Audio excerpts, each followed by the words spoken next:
Okay, it's about 11 p.m. on Friday, May 30th, and I am still filming TikTok videos, and my husband is doing dishes in the kitchen.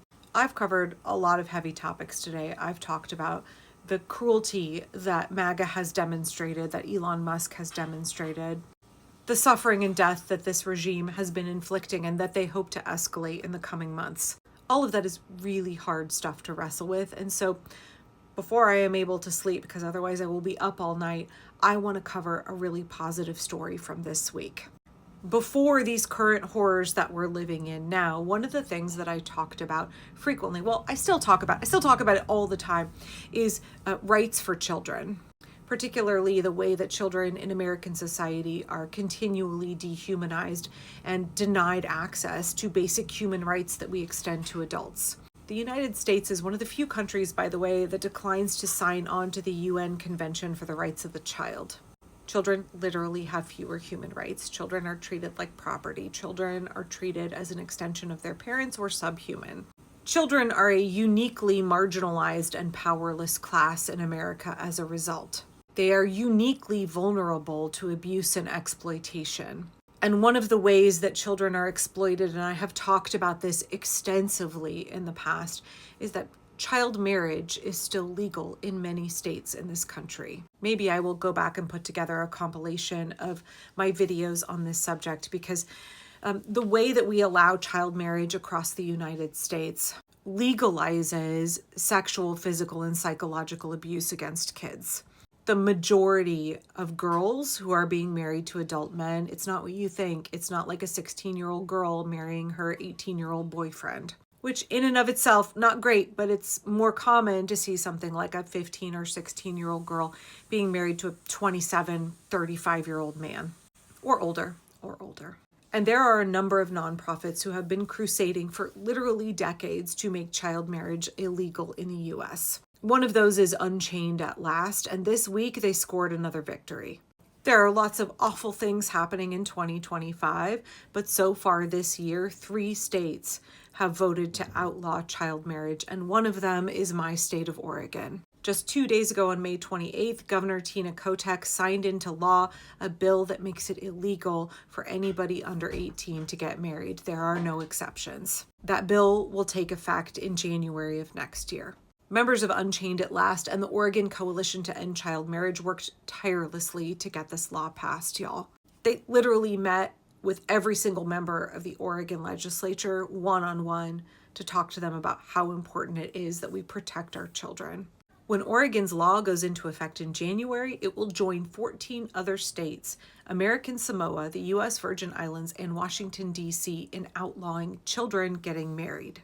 The goal is for all 50 U.S. states to ban child marriage without exceptions.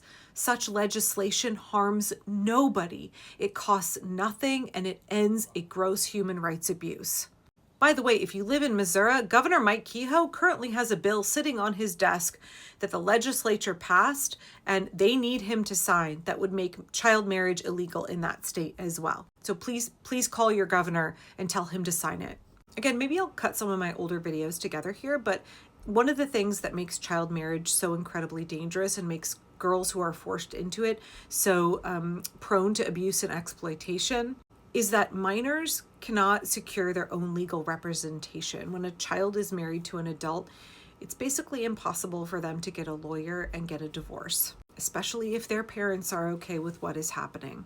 And in the states where child marriage is legal, the adult husband functionally becomes the guardian of his wife. And so if she, as a minor child, attempts to go to a domestic violence shelter, the laws in those states have her listed as a runaway. And guess what? They call the guardian of record and return her. It makes it virtually impossible for girls to get free and to be safe when they are trapped in child marriage. The state facilitates their return to their adult abuser that can then continue to legally commit child rape against them.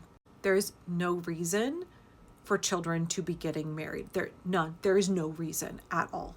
It is predominantly done with a significant age gap between the child and the adult man she is being married off to. But again, even if there was hardly any age gap at all, there is no reason for children to be getting married. children who cannot vote, children who cannot secure a lawyer, children who cannot defend themselves. Those children should not be getting married to adult men or anybody at all.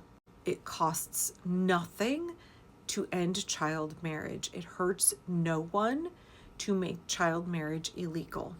The only thing that it does is protect children. But do you know who we see opposing bills that try to ban child marriage? White, male, Republican elected officials. I thought they were all about protecting our children.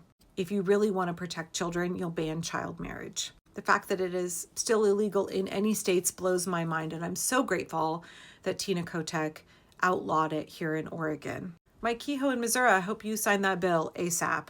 And if you are interested in seeing if your state still has legal child marriage and what you can do to help work to end it, I highly recommend the organization Unchained at Last.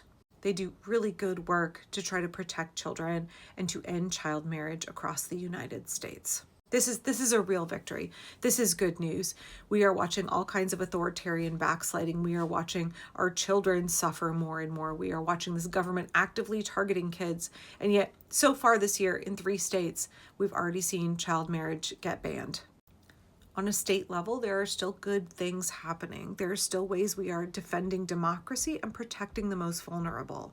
And we've got to celebrate those moments. We've got to lean into them. And we've got to push for more of that. This is what our government should be doing. This is really good news for kids all across Oregon. Let's keep it going. Let's keep pushing to protect our kids all across the U.S.